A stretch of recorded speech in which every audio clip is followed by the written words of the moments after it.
So as far as I know, it's still quite as broken as it was before. And I still have no idea why. That said, I am having increasing confidence in my Lurk server because regularly Jesse comes to my office and he says there's a bug in my server, and I test it with a different client, it works fine, and then we find a bug in his client. So increasingly I'm starting to trust my server.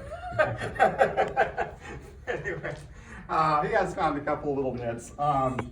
If you don't set join battle, when you get auto attacked by a monster, you won't end up included in the resulting battle because you didn't have join battle set.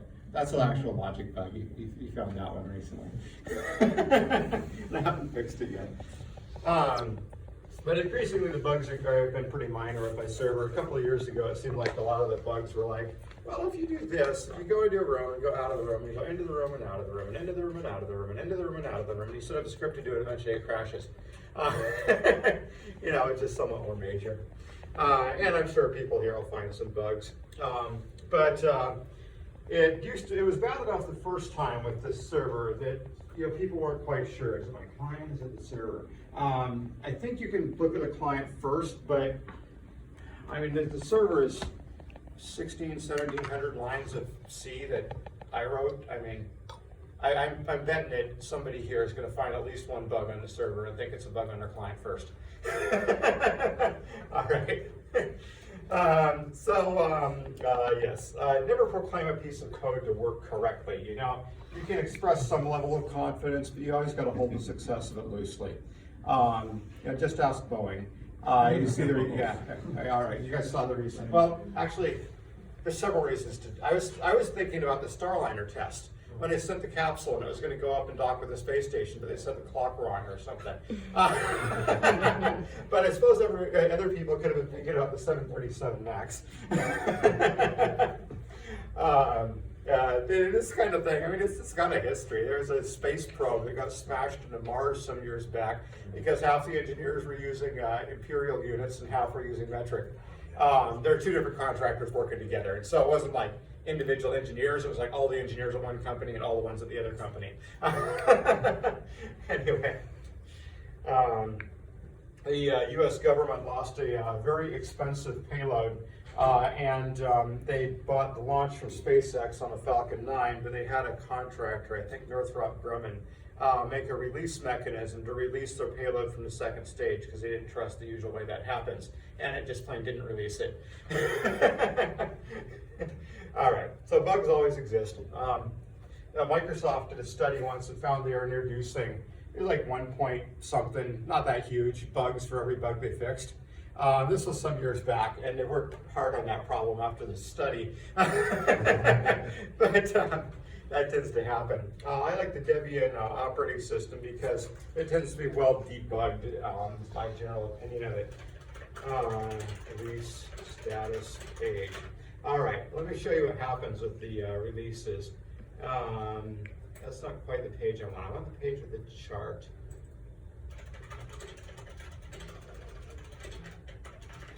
It always takes me like 2 or 3 tries to find the page I actually want. Maybe it's this one. There, that's it. All right, I want the graph with all the history. All right, here we go. Okay, so here's a graph with lots of squiggly lines, and you're in higher education, so you like graphs with lots and lots of squiggly lines. All right, so the releases. This green one here, this will be the number of release critical bugs that are in the testing distribution, the one that's undergoing to be released at some point. And it heads down to 0 bugs. So when it's got 0 release critical bugs, it's time to release it. They don't do a time-based schedule. With Ubuntu, for example, on April 4th, it's released. Does it have bugs? Yeah, probably. Who cares? Off it goes. Debian, they wait till the release critical bugs reach 0, so that it's perfect. All right. Then after that, they didn't do the graph quite the same way. Let's take this one right here. So testing goes down to 0. Now the kind of turquoise light blue one here is stable, and stable is released here with 0 release critical bugs. Well, as soon as people start using it, they find more bugs. You notice that this turquoise line never actually starts going down until they release the next one. And at some point, there's a crossover. In this case, it's right about here. At this point, between this release and this release, there's more known release critical bugs in the stable one than there is in testing. And you can see the stable continues to increase in testing since they're working so hard to fix them. It actually goes down. Now, that said, you know, when it hits 0, it doesn't just have the known bugs. It's also got these bugs over here. They just haven't been found yet. So just because the lines have crossed does not actually mean testing has less bugs, just less ones that we've found. Okay. Is the purple yeah. one SID? What's it? Is the purple one SID? I think so, yeah. It's got a legend on here. Dark violet, oh, graphs all bugs, sorry, all bugs. I guess the SID's not on the chart. The Debian releases are named after Toy Story characters, and the unstable is just perpetually named SID. All right. Where did I get to that? Oh yeah, I was talking about bugs and the server and how you don't have complete confidence in the server. Even if I fixed every bug I know about, it doesn't mean that they're all gone. That said, the server code's been around for like 4 years. When you write your client code, it will have been around for 0 years, and so you're probably going to find more client bugs. When you suspect the server is doing something wrong, I'd say try it with LurkCat or LurkWolf or, well, Jesse's working on his client. He'll release it at some point with 0 known bugs. But test it with a different client and see if the server does the same thing. And then you can get some idea which one it is, because you very well may find something. All right. Jesse noticed a few weeks ago that all my monsters are set to room 0 no matter where they are, after probably trying to debug his client. All right, so today, we're working towards the Lurk clients and releasing these.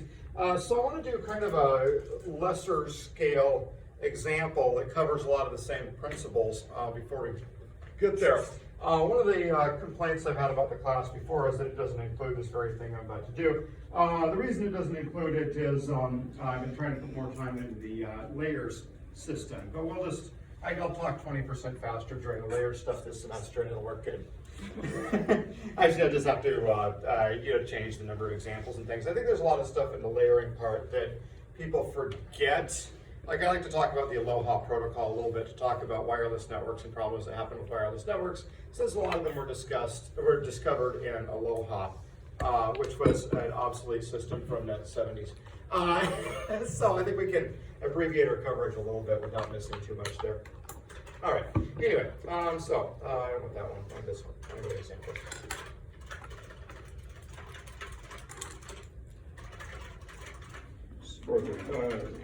All right.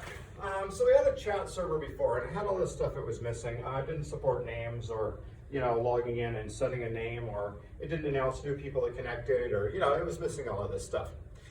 So we'll make it. It'll still be simple. We're not going to totally replicate Discord here, but it'll work well enough that it's a little bit better. And it's a simple enough example. And I think I'll have some kind of lab relating to it, but haven't quite decided what yet. I already know what Lab 3 is, and it's not that unless I change Lab 3 to Lab 4. All right, anyway, the lab system is in a little bit of flux. I noticed a lot of people have done Lab 2, so I was glad to see that. All right, so yes, okay, protocol. All right, so major things that you kind of have to have. We're not going to have every last thing on here. I've been debating private messages, for example, which could be a great lab. Add the private messages to this thing after we've got everything else done. Something like that, I don't know. All right, so protocol. So when you connect to the chat server, it's good if you can say what your name is. And we won't have it verify names, like you won't have to provide like a credit card number for it to verify or something. It'll just trust that your name is whatever you say it is, which is pretty common on the internet anyway. If you look through forums, you find a lot of people with somewhat implausible names. All right, when you join it, I should have a name. So we'll call this a join message. Sure, that's what happens when you join it. Now, as far as these messages go, it's nice to have some kind of message ID or something so that these things can be differentiated. Because if you can't tell what message you've got, then it's a little bit hard to go and process it. So I have all these things start with a type. And I'll say join is type 1. Might as well start there. All right, so the type, and maybe say field size. We probably don't need a full 8 bits. We could use a nibble, half a byte, if we wanted to. If we really enjoy binary arithmetic today. It might make a better demo, but I don't think we want to do that. All right, plus this allows us to have a full 256 messages on the chat one if we go back and use message 0, and so that's good. All right, then after that we need to have some kind of a name. Okay, now there's always a choice on stuff like name. You can choose to have it be variable length, which is a little bit harder to parse because you have to send the length and then the actual message. Or you can have it be a fixed length, in which case the most obvious problem here is it's going to limit the length you can have. But the other problem is it wastes bandwidth. The reason it wastes bandwidth is if we say a name is, say, 32 characters, and on average names are 4 characters, then on average we're wasting 28 bytes worth of network bandwidth, sending a bunch of blanks, zeros or whatever. It could be done either way. I'll go ahead and set it up here with the fixed width just to mimic the way I set up lurk. Did it on lurk to make it a little bit easier to process and reduce the line count slightly. There's a lot of stuff in lurk where it's kind of like, okay, we could do this, but let's do it this other way because then people will finish the server and then we'll all play on it and it'll be fun. All right, I'll just say it's 32 bytes. 8 bits, I should say 1 byte here, be consistent. All right. Okay, let's say 1. Oh yeah, that's a 1. Okay, the actual name.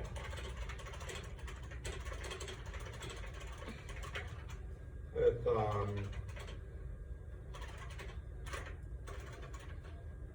we want to have at least 1?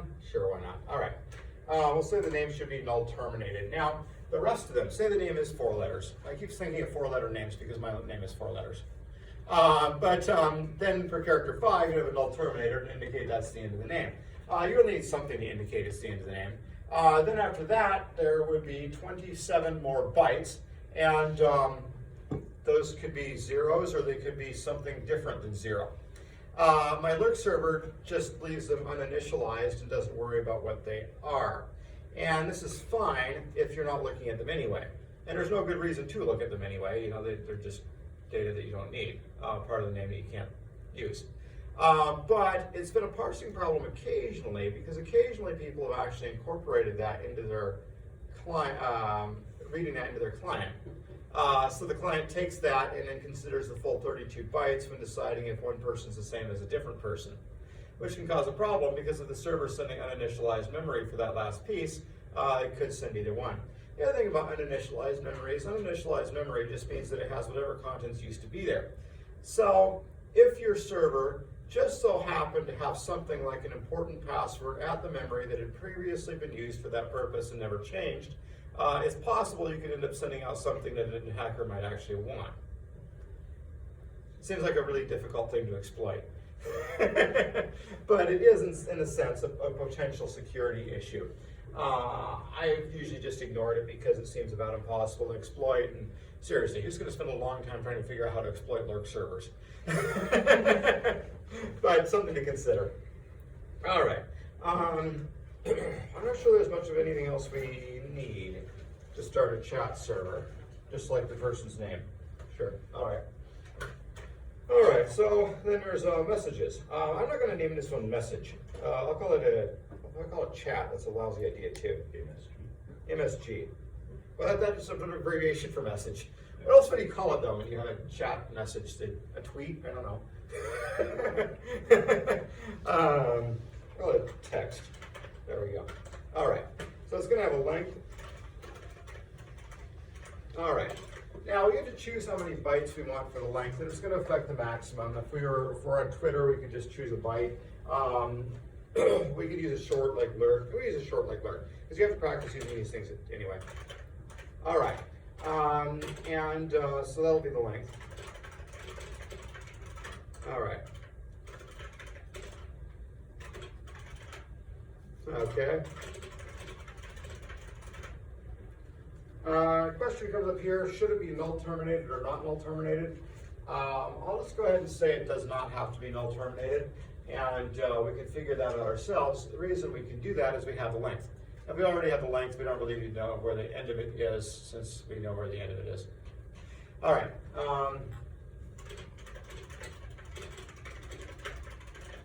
Our server shouldn't crash if somebody does send a null terminator, because everybody that writes one of these using Python or something will probably send one.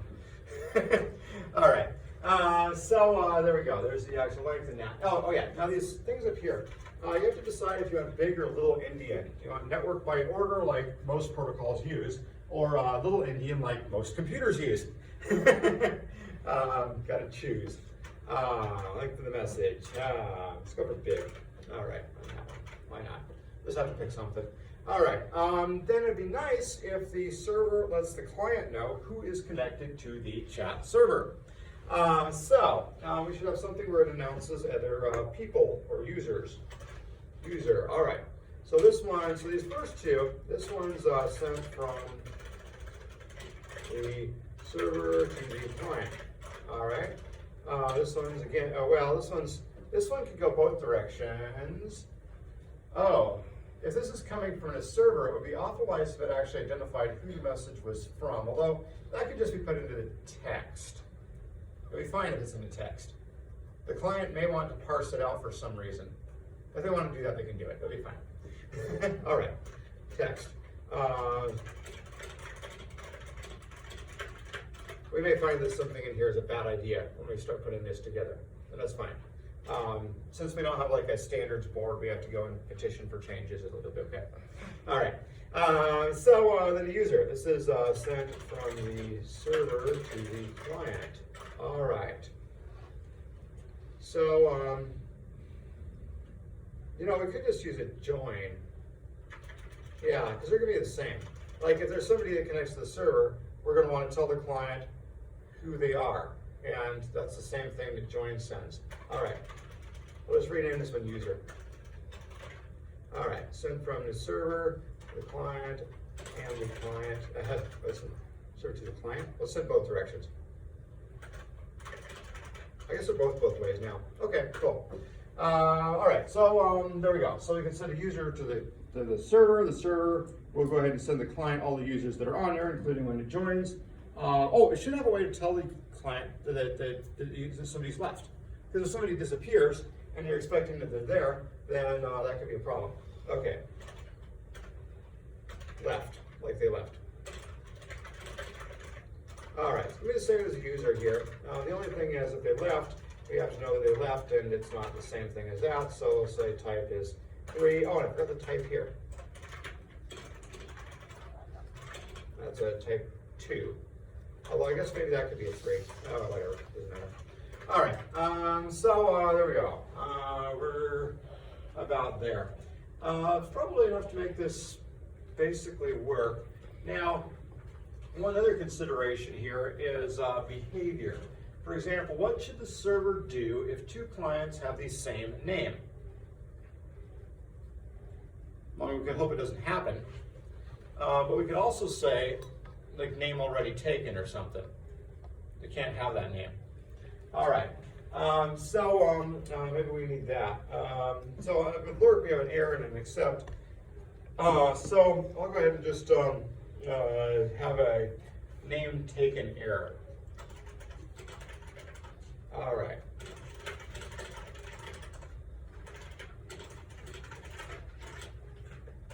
All right, doesn't need any payload. The name is taken as the one the client just proposed, and hopefully it should be good, maybe.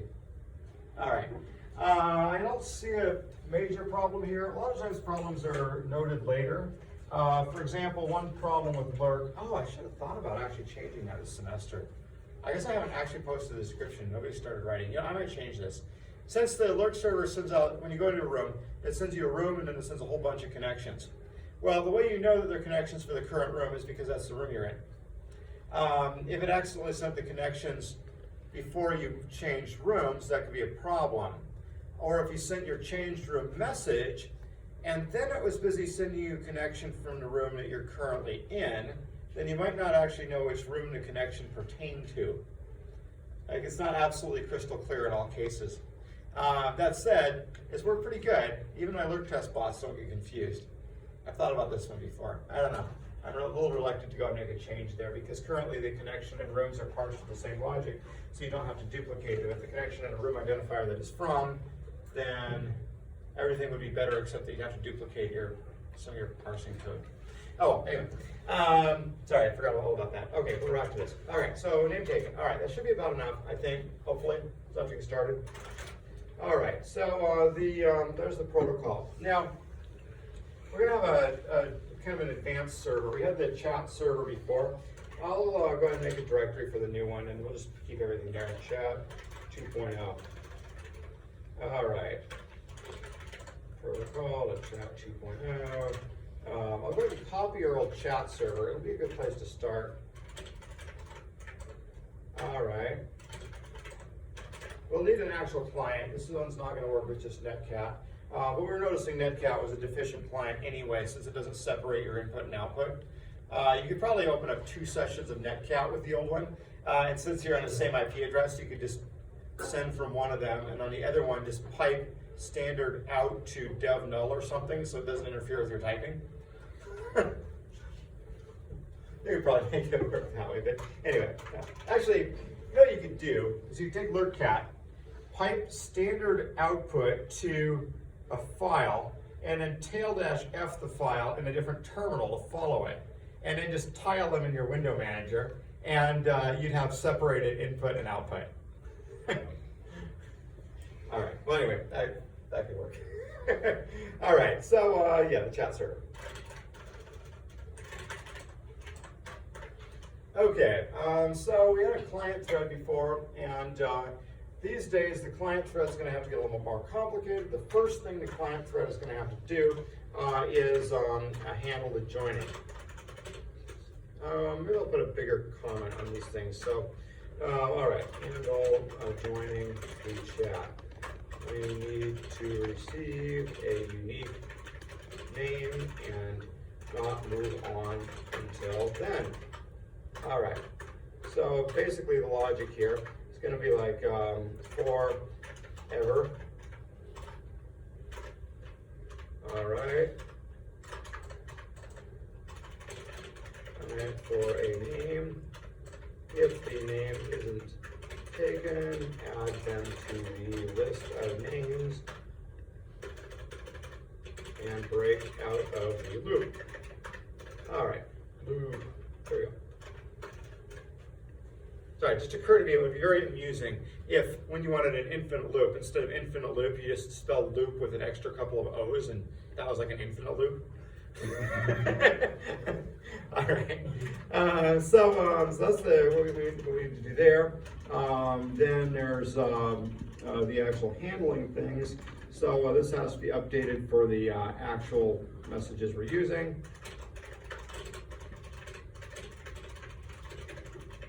All right, then down here, we're going to have to send a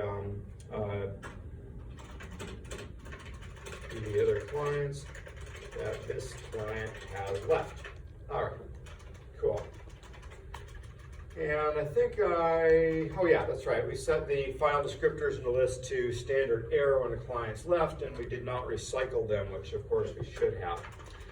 Okay, so then in data structure sense, for one client, before what we had was a client list that was a bunch of instars, like file descriptors, but we've got a little bit more to say about a client now, because besides just the that bit, we also have to have the client's name. Yeah, we don't need to keep the IP address up there necessarily. We just need that and we have the name. All right, we could do something like client list and then char star client names.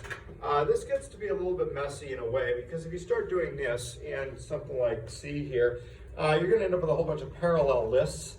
And as long as you can keep track of it in your head, it does actually work to have a whole bunch of lists that just share a common index for each thing. But that said, it starts to get a little bit messier and messier the further you go. So most of the time when people have this sort of situation develop, they make some kind of structure or object or something like that to represent each of the clients. We'll go ahead and make a struct for that. Now I've got this struct CT param down here, our client parameters. And so I might just go ahead and change CT param to more of a client info. Call it CL info, it's client info. All right, so we don't need the position anymore. We're gonna have a list of these things. And so we'll go ahead and keep the IP address in here and just put in everything we know about the client. Socket, the socket we connect to them with. All right, that's possible. Since the name is 32 characters, we could also say this. I think I favor this second way, and here's why. I look at this and say, but we're wasting memory on short names. Yeah, we are, definitely. But we're also saving a second dynamic memory allocation, because if we go ahead and say this is a char star, we're going to have to allocate memory for the name somewhere. And when we do that, we're going to have to go bother the operating system and get some dynamic memory somewhere, and the operating system's going to have to track it and whatnot. And so I think ultimately it's probably just not worth it for average, 25 bytes or whatever. That said, you can make a case for the other side there too, and say, well, what if you run this server on a Raspberry Pi or something without much memory? It's possible. This might not support quite as many users on a Raspberry Pi, but it'll top out, like 100 users lower. We'll only do like 2,000 instead of 10. Whatever. I don't. All right, there's always trade-offs like this. If you ever decide to write a game engine, you'll have many more trade-offs than this. Okay, there we go. So we're going to actually get rid of this, really both of those. We'll have a client list still. Okay. All right, that'll be a client list. We can keep track of the client list size and the amount of memory that they have. I think I actually reallocated this one last time, maybe, or maybe not. I thought I threw in a reallocate to reallocate it when it got too big, but I guess not. All right, so there we go. Now, oh yeah, this client list has another consideration associated with it, which is, do we want a bunch of CL info pointers or do we want a bunch of actual CL infos? So if we do a bunch of actual CL infos, we don't have to malloc things regularly. We get to do a slab allocation scheme. With a slab allocation, you go ahead and allocate enough stuff for a bunch of data structures at the same time in order to avoid pestering the operating system with a bunch of dynamic memory allocation requests. Game engines commonly use a slab allocator. So when you start it up, it'll allocate a bunch of memory that it then manages internally. If we decide this is going to be a list of just like a it's going to contain pointers to CL infos. That is a struct CL info star star. Then we're saying that we don't want a slab allocator, because if we make it a list of pointers, then we're going to go ahead and instantiate each pointer to something other than 0 each time we add a new client. Now, adding a client already requires us to create a new thread, which is a heavier operation than a dynamic memory allocation. So I'm not sure the dynamic memory allocation is too worth worrying about here. And I'm a little bit tempted to just go for this setup here. But really, either one would work. And another one of those choices and trade-offs that you have to make putting these things together. Unless you use Python, in which case you just get to use whatever choices and trade-offs the Python interpreter authors already made. All right. There we got our list of stuff there. Okay, now parsing these things. So we want to handle joining a client, and so the first thing we want to do is receive a type off of this, and it had better be the right type. So in order to receive a type, we need to call read, which is actually a system call, and so we are asking the kernel for something whenever we do this, like we would do with a malloc. Say int, let's go ahead and make a readlen and keep it around instead of recreating them. Oh, we already did that last time. It was a good idea then. It will be now too. We also probably want to keep our buffer around. Now note that 1024 is not actually an adequate buffer to receive a full-length message. That's okay. We can read another kilobyte after we read the first kilobyte if we needed to read more kilobytes. It'll be okay. We don't need to allocate 64K per client to make this work. That said, it would make it slightly simpler if we did. Okay, Yes, read len equals, and we're going to put this in our stuff we made up here. All right, that's not going to work anymore. Okay, fix that later. All right, so when we read from this, we're going to read from the client socket, which I called CFD right there, client file descriptor. I'm going to rename it to client socket SKT. I feel like that's better, but whatever. All right, and we'll go ahead and read into our buffer, but we only actually want one character. That would be the type. Okay, so once we've got the type, all right, the type there was a type 1. It's kind of nice on these protocols if you don't have to remember all of these. So I'll go ahead and start putting them up here. Okay, this is a, what do we call it, user, I think. Join. Is it a join? I thought we changed that. User. All right. Right there. All right. Try to have our thing on the other screen here. All right. So that's 1. Okay. So then down here, if buffer is not equal to user, then they send us something that's quite invalid. All right. So this is where we have to stick them in this little loop there, that little loop. All right, we may want to change that to a while at some point with some kind of condition. So we read that. If it's not a user, that means they didn't send us the right thing.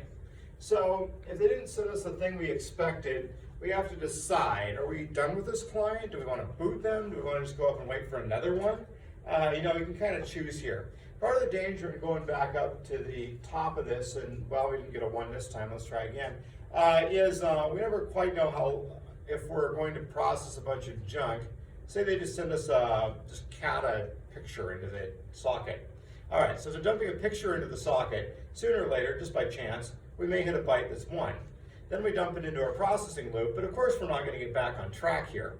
So in some ways, it's oftentimes good to just boot the user if they're not following the protocol. All right. Now, some things will tell you about that somewhat. Netcat software.lcsc.edu22. Hi, protocol mismatch. All right, that's kind of cool to send something like that, and that way the user knows that they have made some sort of dreadful mistake. Same sort of thing on like 80. Hi. Yeah, some servers aren't quite as nice. Hi. Yeah, I just dumped us. All right. We'll go ahead and be a little bit nicer. If this happens, we'll go ahead and get out of here. But we'll go ahead and write something in there first. We'll say as printf into our buffer. This printf here, if you haven't used it much, it's like printf, so it'll do printing and formatting and whatnot, but it puts it into a spot of your choosing. And so if you wanted to print and format and put it into a string, this one's kind of your friend. All right, next, all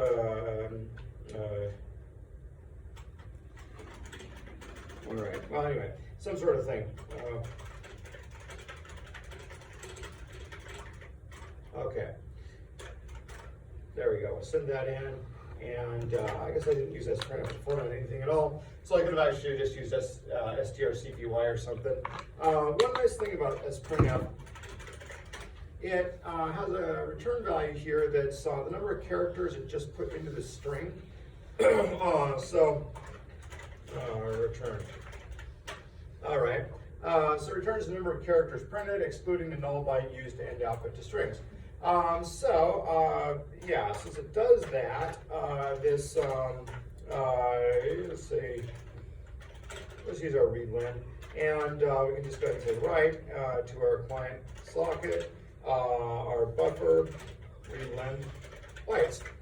So we don't actually have to count how many characters we've used, which can be very handy if you're, for example, sending a number. Because if you had this actually formatting something, you're like include this string and this number and whatnot, it may be hard to predict how many bytes will come out of it. I'm sure it's deterministic and you can come up with a clever algorithm to do it, but if this printf just gives you the number, that's easier. All right. So there we go, write that, and then we need to have some way to get out of here, done. We want to free the stuff in our list there, anything we want to free, and we want to close the file descriptor, and we want to do something like this.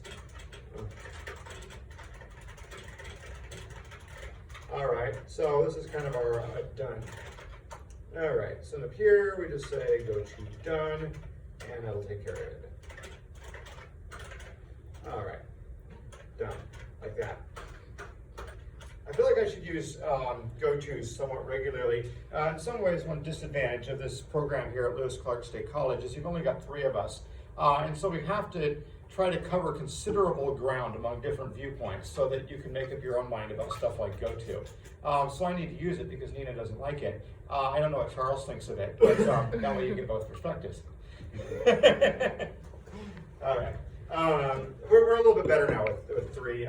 Before I started here, actually, Nina was holding down the fort by herself for a little while after my predecessor left. Then when I was here, luckily Nina and I are very, very different in how we program things. To give you, some broader perspective. But now we got Charles here, which is good. All right. And actually, a lot of you have taken stuff from Casey. Casey is a very organized person. So Casey does things differently still. All right. I never actually watched him teach a class, but I've talked to him well enough. I'm fairly certain that his programming style is quite different than mine. All right. There's that. All right, so that's the whole things didn't go right part. All right, supposing things did go right. We can use the else in here. Else's are fine. I tend to disfavor else's in some ways because I think they convolute things. And so here I'm saying that I don't like convolution, but I'm giving you a go-to. All right. So inside this else, this next one right down here. So they sent us a user. Good. Let's go ahead and process that one. So in order to receive a user, we got to get those 32 characters. All right. This brings up an interesting question. Do we need to have a library that reads these structures for us? And oftentimes you can have a library that processes these things that's shared between the client and the server. And that can actually be pretty handy. So I think I'll do this first piece. I'm tempted to jump right to the library solution because I think it's better. And we can recycle it. I'm going to go ahead and do that. I'm going to do that. All right. So in order to read a structure from this, we'll go ahead and set up a little library that does it, which means we're actually going to have to come back and slightly rework this code, but it's okay. I want to do this before we get too far into it. Okay, so if we want to read a structure from this, say, all right, it's going to return something. We'll do that later. Void. It's not going to return void. We're going to read a structure. Okay, read all right, I'm trying to decide what to call this message. Okay, and we'll give it a socket. All right. So when we read a message or something from this protocol, we first got to figure out what type it is. And so we'll go ahead and nab the first little bit. It's actually a size T, isn't it? All right. Size T. All right. We'll go ahead and just read the first byte off it right away. All right, same thing we did down below, except we're going to convert to this, and then eventually we'll take this whole stuff and take it out of this file, and we'll have a library for the client too. All right, read client socket, and the address of our, ooh, we need some memory. Let's go ahead and get a type first. Oops, sorry. All right, if you want to byte and C, you have to call it a char. If you didn't care about the sign, you can say unsigned char. A lot of times I skip the unsigned if I know that the value is less than 127, but it is actually good to say. All right, that gives us our type, and so now we can start processing. All right. All right, suppose it's case user. All right, so then we just need to read out that buffer, and we got it. Now, if we're going to read messages like this out of it, we're going to have some kind of data structure or buffer or something for it. And so I think what I'm going to do is actually have the function that's running this provide it. Okay. All right, and then we got a size T buff line. Okay, I think I'll actually change that, and I'll go ahead and say instead of a type here, this is just going to start with our buffer, and so we'll start with our buffer at position 0. All right, so we'll go ahead and put it in a buffer. Now, if the buffer is not long enough, and it's a message, which is pretty long, the caller of this function is going to have to deal with that later. But that's okay, they can take care of it. All right, so as a user, we need to read 32 characters more into it. All right, so that would be client socket, buffer plus 1, and 32, that's the number we have to read.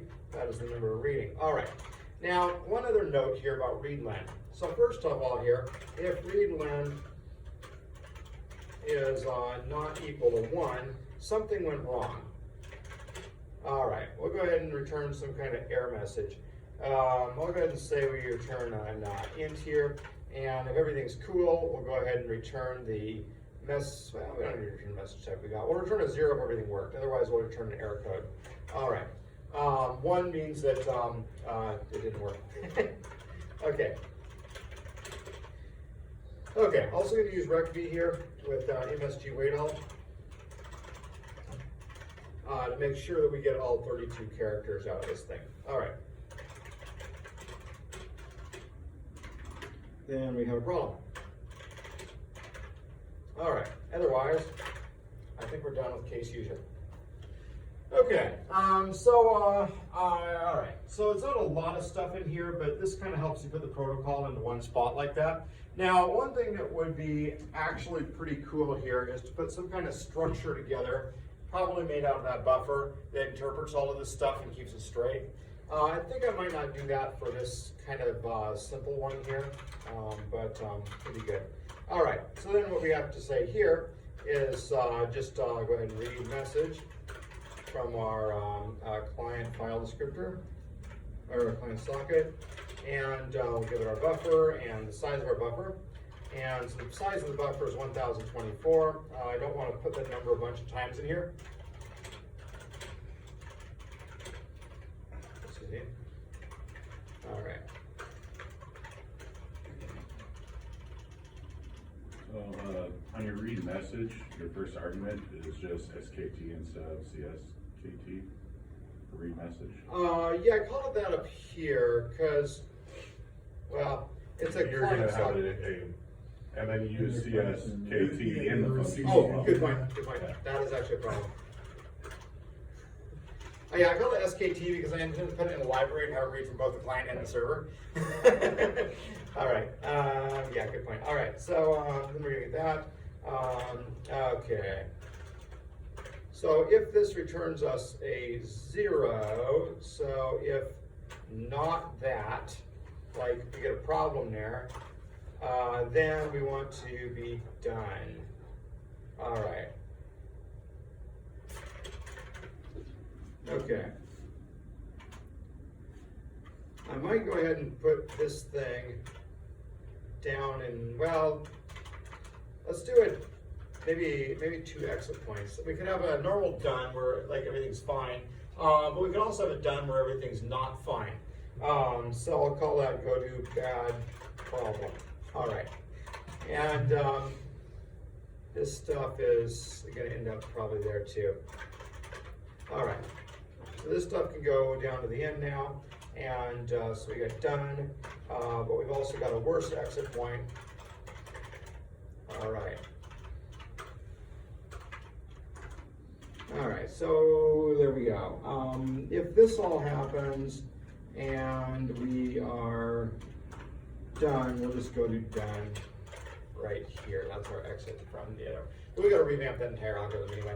All right, so if we can't read the message out of there at all, like read message gives us back a 0, then we have a bad problem and we need to let the user know. All right, if we didn't get a user one, then again we have a bad problem. All right, we could go ahead and say or right up here, and that would be fine. It would shorten our code. It would be okay because of the order of expression evaluation. Because if we read it first and then we check to see what the contents are second after the or, everything is fine. That said, it's fine because of tricky reasons. If somebody could look at that and be like, wait a minute, you can't use the buffer 0 in your expression, you don't even know what it is yet because read message is in there. Well, it won't be a problem just because of order of value of operations and whatnot, but I'm going to leave out any kind of funny business here. All right, so we'll leave it like that. All right. Why do we need else here? Why do we need else? Because if if this thing happens, we're done. I mean, it's not going to flow down here or anything. All right, so if it's not a user, then we got a bad problem. All right, so they carefully have specified an actual user. So now we just need to see if the username is taken. All right, and then actually I should say if username is not taken, we'll go ahead and put an actual if there. All right, if username is not taken, now my brace is commented out. My text editor is very confused. All right, and the end of this one would be a break, since we want to break out of the loop. Otherwise, we want to flow through the loop again. All right, let's go ahead and put an actual condition here of some sort. All right, so we need to check for username. Maybe we need a find username function. All right, we might want it anyway.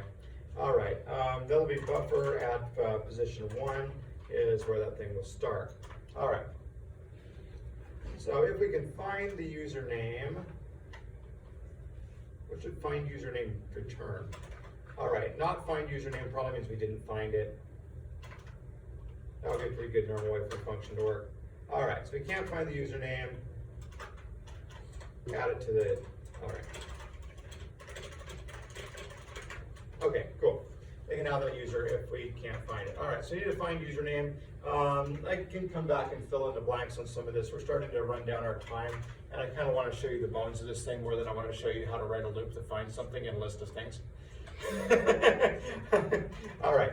Yeah, we'll add the list of users in that data structure sense. All right, cool. Handling interaction with one particular client. So if we look at our protocol here, and well, I guess we already had that there. We also have a text type of message and left and name taken. Okay, so continuing these. The next thing we're going to need is, oh, we need a name taken too. I sort of forgot about that because else, like we found it. All right, which means we need a good way to send these things to, although we can actually just send that one. It's just a byte. We won't worry about this for that. Okay. So for some kind of text. All right, first thing we need to do is receive the length of it. I think that was 2 bytes. All right, and I'll go ahead and specify this again. It's a little bit excessive in some ways to specify MSG weight all on a 2-byte message. That's almost certainly going to get sent together. We'll be extra careful, I guess. All right, so once we've got that, buffer plus, we'll go ahead and get the length here. So that would be a uint 16, and say it's a pointer to 1.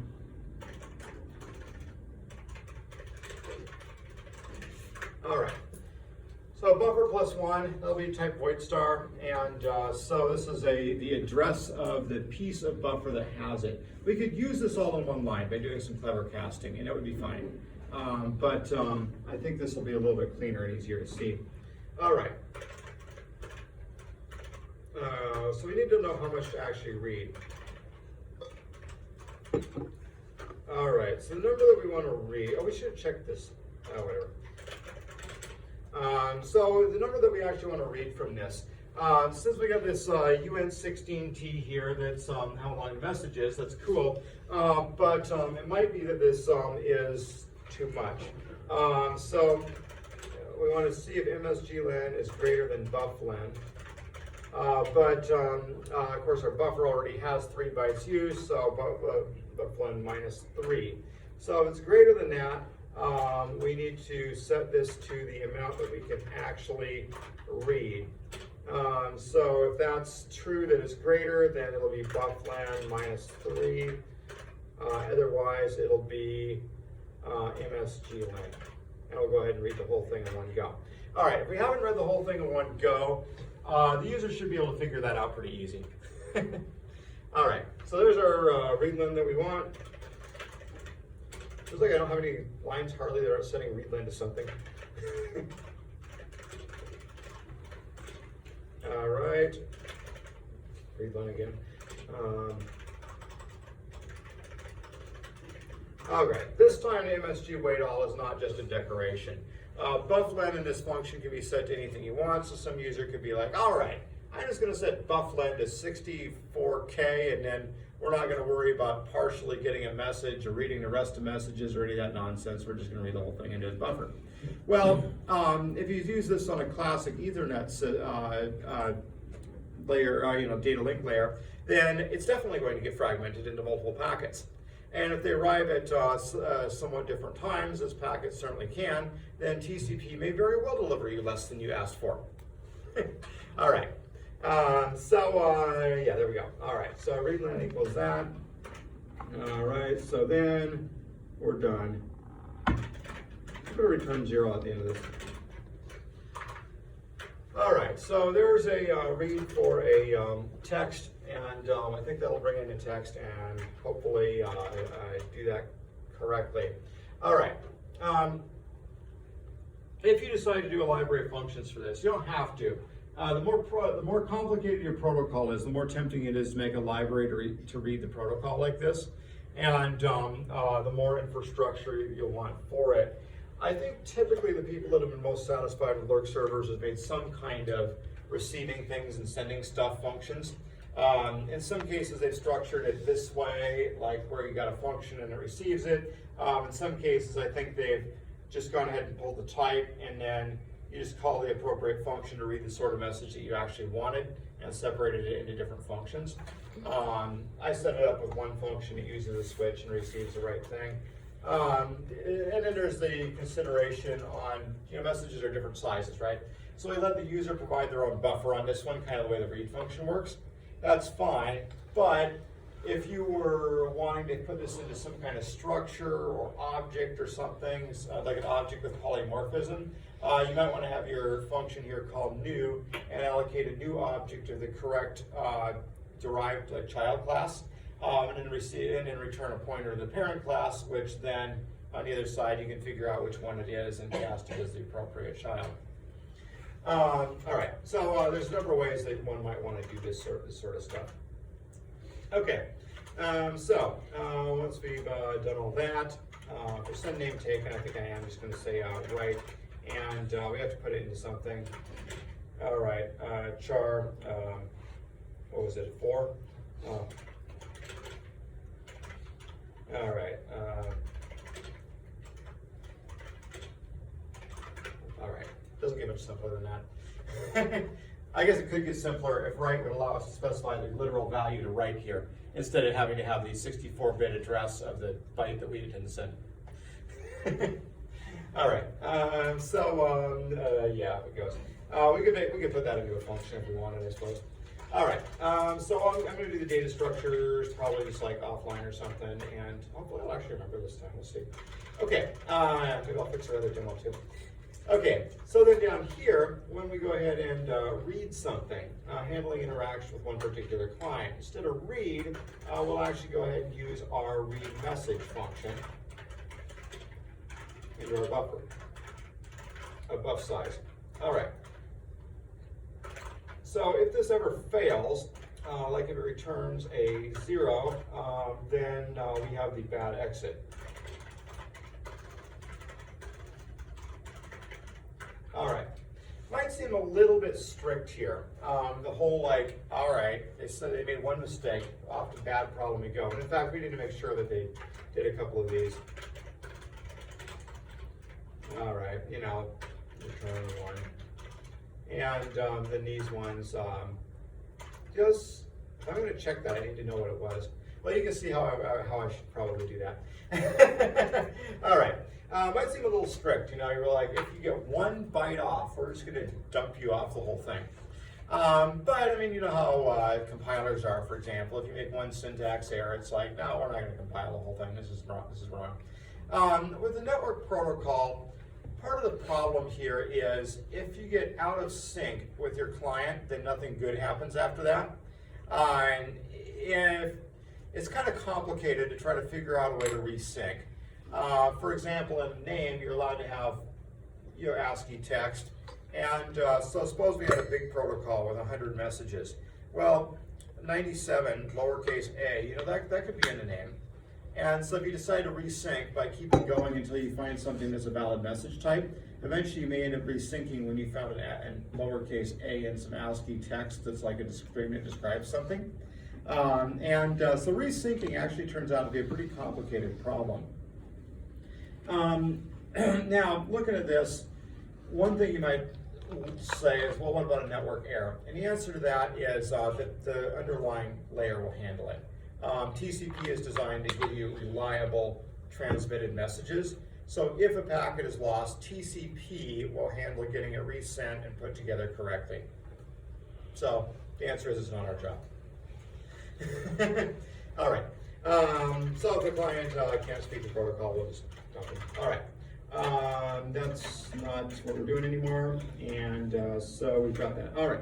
So the client could send a, I guess the only thing they can send is, we didn't give them a message to say that they're done and that they're leaving. It might have been nice if we let them say that. Of course, they're quite done if they give us a bad problem. All right. Yeah.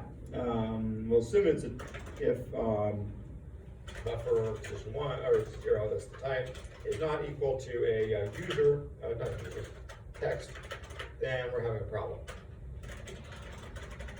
All right, same thing. Okay.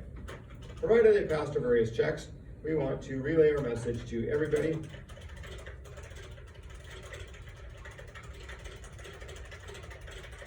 All right, but wait a minute. What if it's too long? Because if it doesn't fit in our 1024 characters, we're going to have to go through and read the rest of it and send it off. All of a sudden, my whole 1024 character buffer is looking like a lousy idea because we could send it all off to them and then send them a separate message in a moment with more, but that would be quite unexpected because the message here isn't supposed to come in multiple pieces. Yeah, this is looking like it's just more of a headache than it's worth. All right, let's allocate 64K. All right.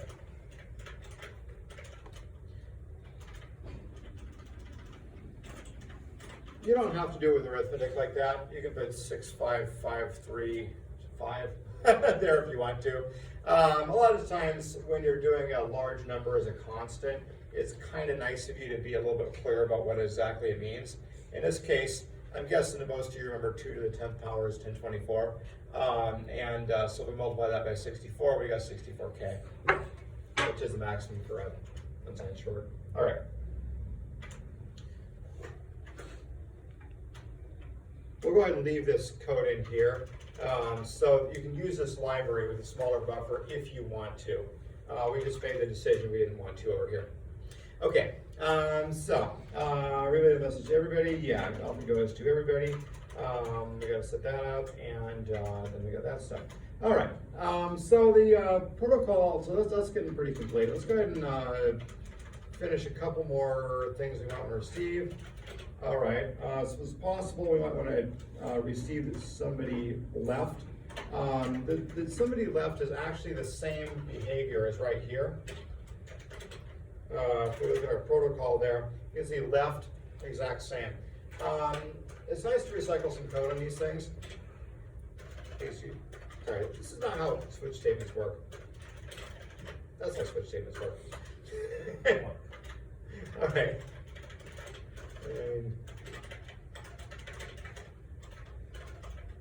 Sorry. Okay, and left is 3, and then there's one more. And that's the name taken. What would I call it? Yeah.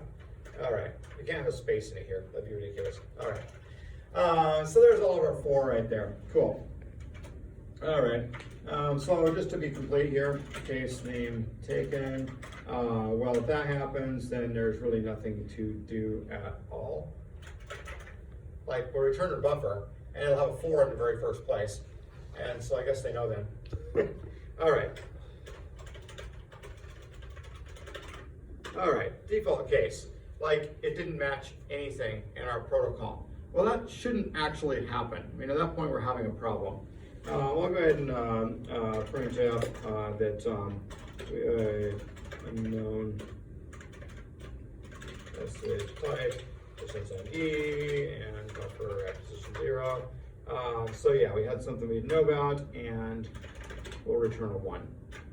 All right, cool. There we go. There's a real simple protocol parser for you. Now, this kind of structure here, there's a lot of ways to structure these things. One disadvantage of the switch statement is if you decide to create a variable inside one case, this may actually give us a little bit of an issue.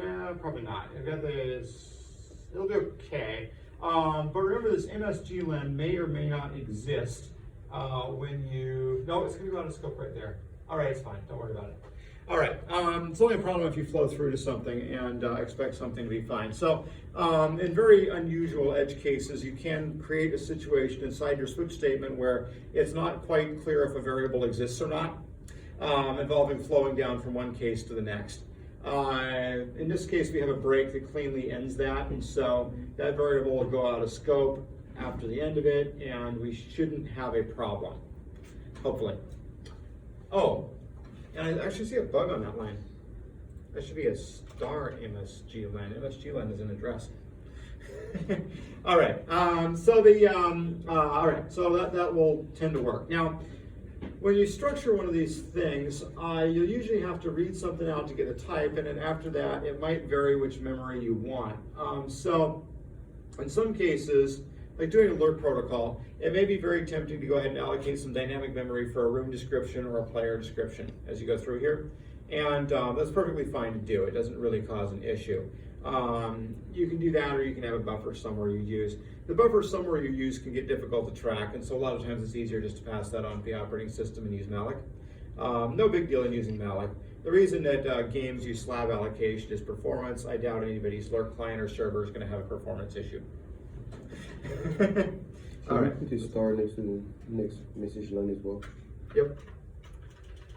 Quite right. All right. So there's okay. There's our parser there. Okay. Sending things. Sending things a lot of times you kind of make up the pieces as you go, but you can do a very similar thing to send everything out.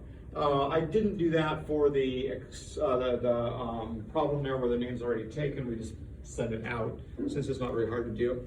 The only time this is really a problem is if you go and change what everything is.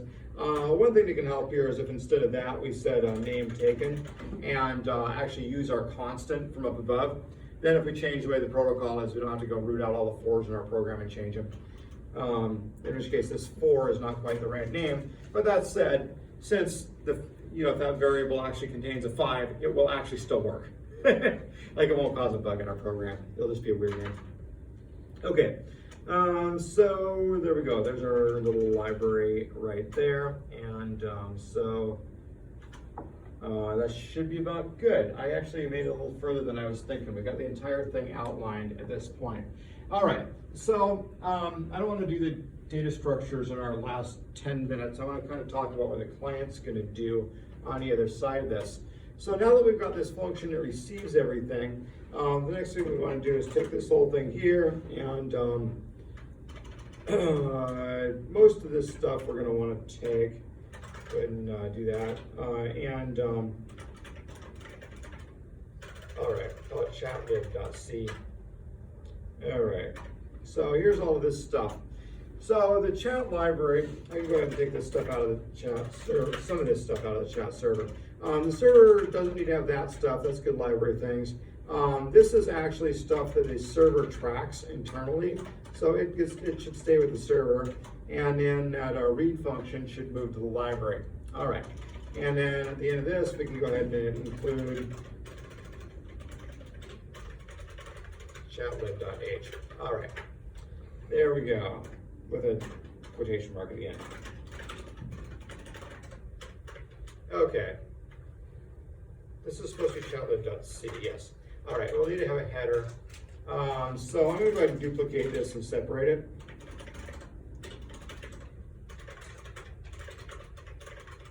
All right, in the .c file, we don't want this stuff.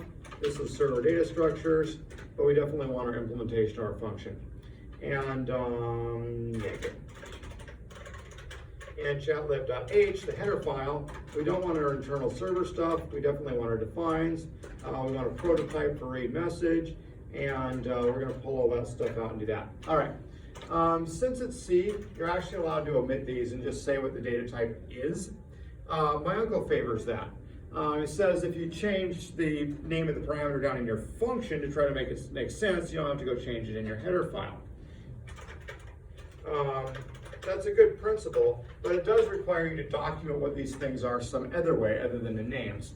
I'm going to leave them there as a kind of self-documentation, but keep in mind that they're optional and people argue about whether they ought to be there or not. All right, so there's the header file. It should probably be protected by the if-defs. Yeah, there we go. All right, so there's structure for it. So then the chat client. All right, I think our best client is actually our simple client from down there. All right. We'll go ahead and include our reading stuff function.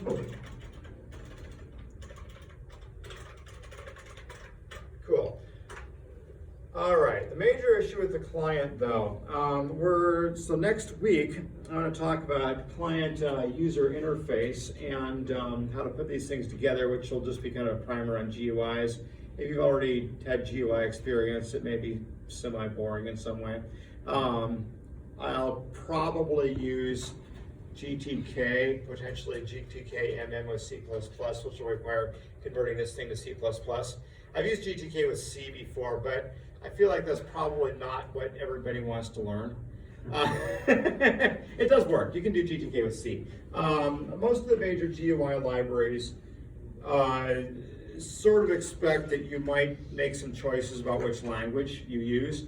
Some of them more or less require C++. Qt, it may be possible in C in some way, but they really expect that you're using C++ and have objects available. GTK is not that way. GTK, you can use Python or C or C++ or quite a few other things. But the interface for C, I've used it before, and my impression of it is that whoever designed it was making a way for people that really insist upon C to use it, despite the fact that they weren't C++ers.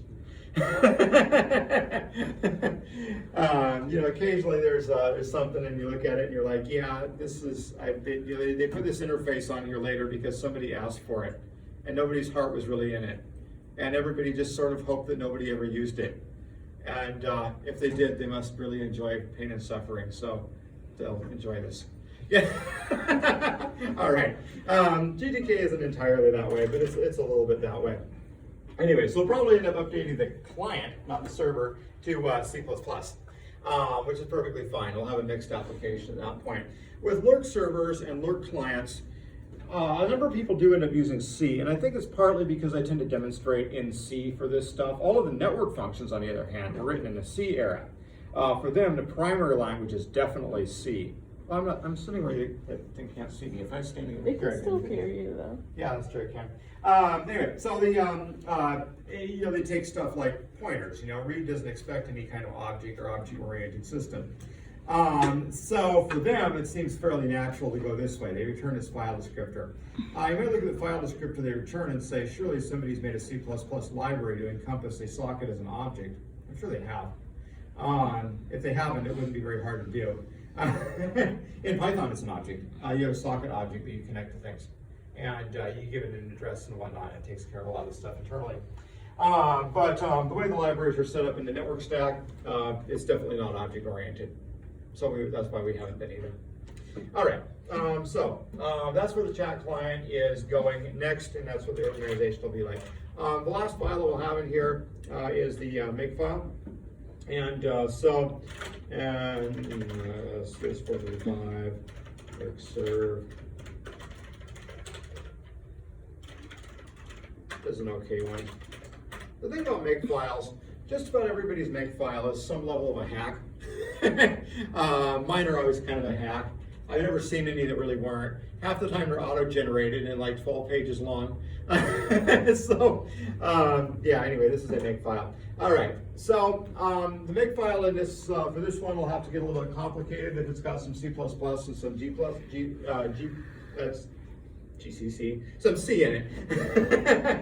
But typically with a makefile, you just identify your compiler and the flags you want, or how you want to link things together, and then you've got a few things to make. So let's go ahead and I'll take out our alt target completely. I'll take out most of that sort of stuff. We'll make the clean. The clean is not supported yet, but it will be later. We definitely want the P threads, and so we'll have chat lib, and did I call it chat lib or lib chat? I think I'll call it chat lib. Okay. So we just build those two objects together, and I'll call it just chat server at the end. And so this is our objects for it. We don't have to list them this way. We can make a variable, or we could just do this. All right, there we go. I shouldn't encourage makefiles that are kind of a hack. I think that's actually kind of the industry standard. All right, so that'll be the final piece. All right, so this whole thing's ready to go together next week with the client user interface. I'll hopefully remember to do the data structures offline on the server and just kind of present it to you working now that you see what it's supposed to do. It's like the cooking show where I pull a completed one out from the oven at the end. If I've been really organized, I would have done that in advance. But when I've done it in advance before, I usually find that they don't match very well. It's kind of like if, the cooking show, it's like, oh yeah, we're gonna go ahead and make this lasagna. But then actually you decide that you're gonna make stuffing instead. And then eventually you're like, all right, here's the stuffing, ready to go in the oven. Okay, let's pull it out finished, and then it's like a lasagna again. That's kind of how I feel like those go when I set the demos up that way. All right, I'm done for this time. Remember to do the lab if you haven't, and I'll try and grade them somewhat soon. They tend to be really easy to grade. I just open it up and I'm like, oh yeah, that's the right numbers. So, cool. Good job everyone on that. All right.